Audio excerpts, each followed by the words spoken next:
അടുത്ത അക്കാദമിക് വർഷം വിദ്യാലയങ്ങളിൽ ലഹരി മാഫിയക്കെതിരെ വലിയ ക്യാമ്പയിൻ നടത്തുമെന്ന് മുഖ്യമന്ത്രി പിണറായി വിജയൻ. കുട്ടികളിലെ ലഹരി ഉപയോഗം അതീവ ഗൌരവതരമാണ്. KSDA 34ാം പൊതുസമ്മേളനം ഉദ്ഘാടനം ചെയ്ത് സംസാരിക്കുകയായിരുന്നു മുഖ്യമന്ത്രി.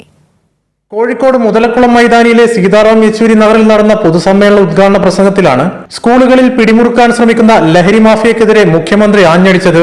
ലഹരി മാഫിയ നമ്മുടെ കുഞ്ഞുങ്ങളെ ലക്ഷ്യം വെക്കുന്നു. ചില കുട്ടികൾ ലിംഗവ്യത്യാസമില്ലാതെ ഇതിൽ പെട്ടുപോകുന്നു.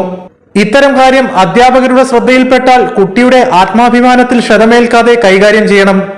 ശ്രദ്ധിച്ചും സൂക്ഷിച്ചും നല്ല സമയത്തതയുടെയുമാകണം. ബഹളം വെച്ചാകരുത്.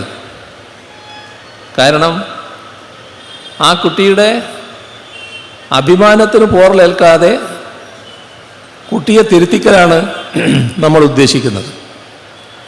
ആ തിരുത്തിക്കാനുള്ള ഇടപെടലാണ് വേണ്ടത്. പൊതുവിദ്യാഭ്യാസ മേഖലയെ സംരക്ഷിക്കുമെന്ന് പറഞ്ഞാണ് LDF സർക്കാർ അധികാരത്തിൽ വന്നത്. ഇത് കൃത്യമായി പാലിച്ചു. വലിയ സമര പോരാട്ടമാണ് അധ്യാപകരും അധ്യാപക സംഘടനകളും സംസ്ഥാനത്ത് നടത്തിയത്. കോഴിക്കോട് ബീച്ചിൽ നിന്ന് ആരംഭിച്ച പരേഡിൽ ആയിരക്കണക്കിന് അധ്യാപകർ അണിനിരന്നു. മന്ത്രിമാരായ AK Saseendran, PA Muhammad Riyas, Thottathil Raveendran MLA, CPIM Kozhikode ജില്ലാ സെക്രട്ടറി M മെഹബൂബ്, KSTA ഭാരവാഹികളായ D Sudheesh, K Badul Nisa, STFI general secretary CN Bharathi തുടങ്ങിയവർ വേദിയിൽ സന്നിഹിതരായിരുന്നു. കൈരളി ന്യൂസ്, കോഴിക്കോട്.